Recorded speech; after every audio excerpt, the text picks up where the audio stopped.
Masyarakat bersifat dinamis. Apa yang kita lihat saat ini ada di dalam masyarakat bisa jadi dalam waktu dekat di masa mendatang sudah berubah. Demikian juga dengan institusi-institusi yang dibentuk oleh masyarakat, termasuk negara. Dan politik yang berkaitan dengan aktivitas masyarakat di dalam menyelenggarakan negara juga mau tidak mau akan berubah mengikuti perubahan masyarakat. Untuk itu, sangat penting kita memahami perubahan politik. Dan inilah yang akan menjadi topik kita dalam kesempatan kali ini. Bersama saya Edwin Martuabangun Tambunan, kita akan membicarakan pengertian dari perubahan politik itu, penyebab-penyebab perubahan politik, arah perubahan politik, jenis-jenisnya, juga termasuk dampaknya.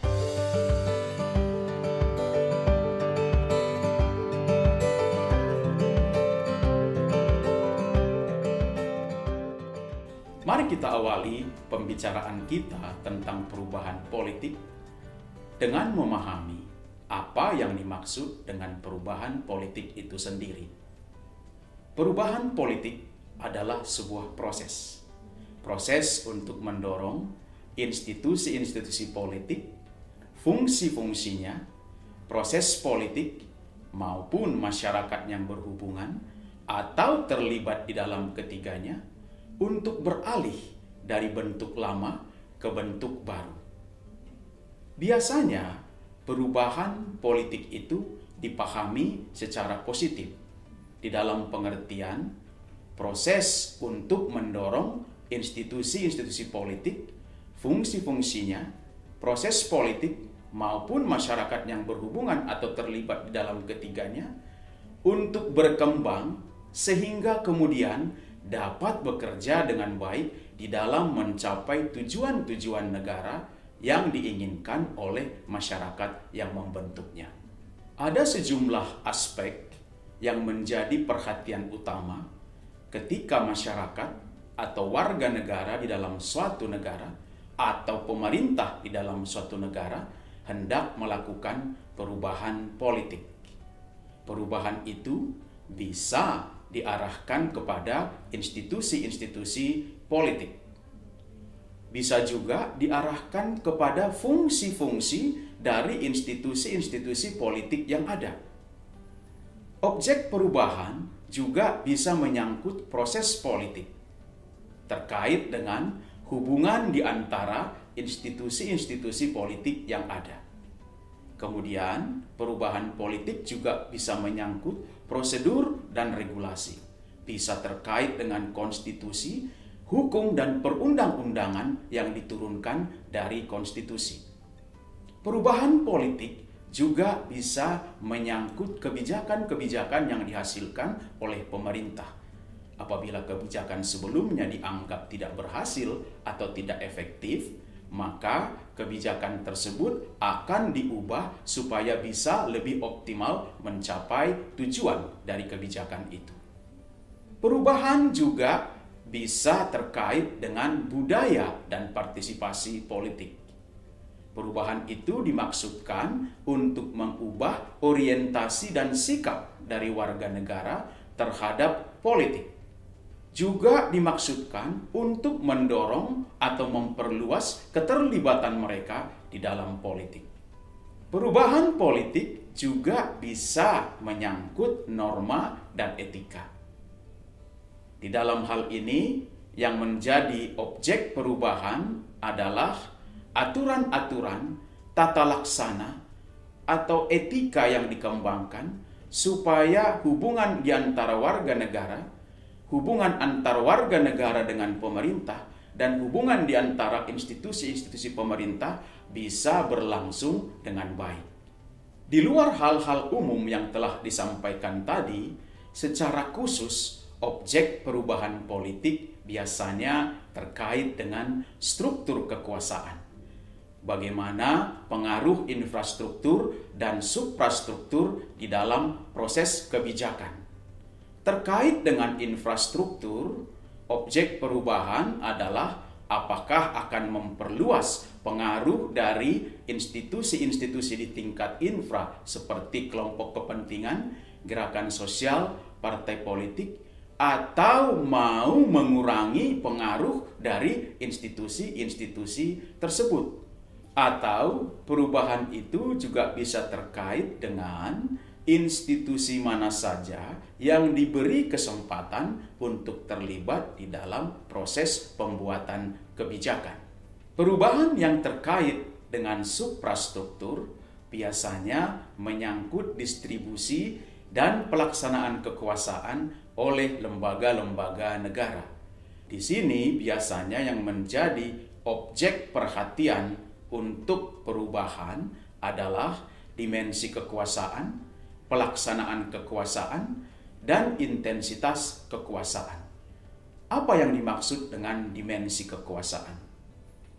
Hal ini terkait dengan apakah kekuasaan itu diberi kewenangan untuk menggunakan paksaan, atau kekuasaan itu baru dianggap efektif apabila ada konsensus dari semua pihak. Terkait dengan pelaksanaan kekuasaan, di dalam hal ini yang menjadi objek perubahan adalah koordinasi kelembagaan dalam pembuatan dan pelaksanaan kebijakan. Terakhir, terkait dengan intensitas kekuasaan, hal ini menyangkut lingkup kekuasaan suprastruktur. Apakah institusi-institusi politik di tingkat supra seperti eksekutif, legislatif, yudikatif harus diberi kekuasaan yang lebih besar atau harus diminimalisasi kekuasaannya? Kita bisa mengenali beragam perubahan politik. Salah satu kriteria yang dipakai untuk mengelompokkan perubahan politik adalah luasnya perubahan yang terjadi. Berdasarkan kriteria ini, kita mengenal perubahan sistem politik, kemudian perubahan di dalam sistem, juga perubahan karena dampak kebijakan. Perubahan di dalam sistem politik bisa berwujud perubahan progresif maupun perubahan retrogresif. Apa yang dimaksud dengan perubahan progresif? Perubahan yang membawa kemajuan di dalam sistem politik itu. Sebaliknya, perubahan retrogresif adalah perubahan yang menyebabkan kemunduran di dalam pelaksanaan sistem politik yang dianut oleh negara tersebut. Perubahan di dalam sistem atau di dalam bagian-bagian sebuah sistem politik terkait dengan institusi-institusi yang ada di dalam sistem politik itu, atau fokus pada fungsi-fungsi tertentu dari pemerintahan atau fungsi-fungsi tertentu yang dijalankan oleh institusi-institusi politik di tingkat infrastruktur. Perubahan yang terkait karena dampak kebijakan biasanya menyangkut efek dari sebuah keputusan atau kebijakan yang diambil oleh pemerintah. Fokus perubahan hanya kepada kebijakan yang dirumuskan tersebut. Kriteria kedua yang bisa kita gunakan untuk membedakan perubahan politik yang satu dengan perubahan politik lainnya adalah kecepatan. Kita mengenal perubahan yang lambat laun atau bersifat gradual. Kita beri istilah, kita kenal perubahan semacam ini dengan istilah perubahan evolusioner. Sebaliknya, ada perubahan yang berlangsung secara cepat, secara radikal. Untuk jenis perubahan politik semacam ini diberi istilah perubahan revolusioner. Selain perubahan evolusioner dan perubahan revolusioner, kita juga mengenal perubahan secara tiba-tiba. Apabila perubahan evolusioner dan perubahan revolusioner mengikuti tahapan-tahapan yang membedakan di antara keduanya hanya kecepatan di dalam masing-masing tahap, di dalam perubahan secara tiba-tiba tidak ada tahapan-tahapan yang bisa kita amati. Semuanya berlangsung secara mendadak. tentu saja muncul di dalam pikiran kita. Dari mana datangnya perubahan politik? Apa yang menyebabkan perubahan politik? Salah satu faktor yang mendorong perubahan politik adalah berkembangnya gagasan atau nilai-nilai baru. Saya ambil contoh. Ketika di dalam ilmu manajemen modern diperkenalkan gagasan tentang tata kelola pemerintah yang baik atau good governance, maka apa? Maka sistem politik, khususnya sistem politik demokratis yang berupaya untuk melayani masyarakat secara efektif, akhirnya mengadopsi prinsip-prinsip dari good governance ini yang mengakibatkan perubahan besar di dalam tata laksana sistem politik demokrasi saat ini. Perubahan politik juga bisa disebabkan oleh rekayasa kebijakan. Di dalam hal ini, biasanya pemerintahan mengeluarkan kebijakan-kebijakan supaya terjadi perubahan-perubahan di tingkat masyarakat atau supaya terjadi perubahan perilaku politik baik di tingkat elit maupun di tingkat massa. Kebijakan-kebijakan itu juga bisa ditujukan untuk mendorong kemajuan di dalam negara, baik kemajuan di bidang politik maupun kemajuan di bidang-bidang lainnya, termasuk bidang ekonomi. Penyebab lain dari perubahan politik adalah konflik kepentingan.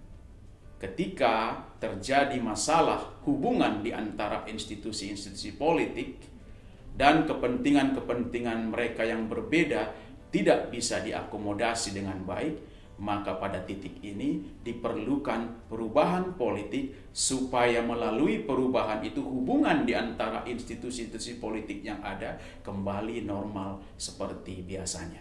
Perubahan politik perlu dilakukan dengan kehati-hatian. Karena apa?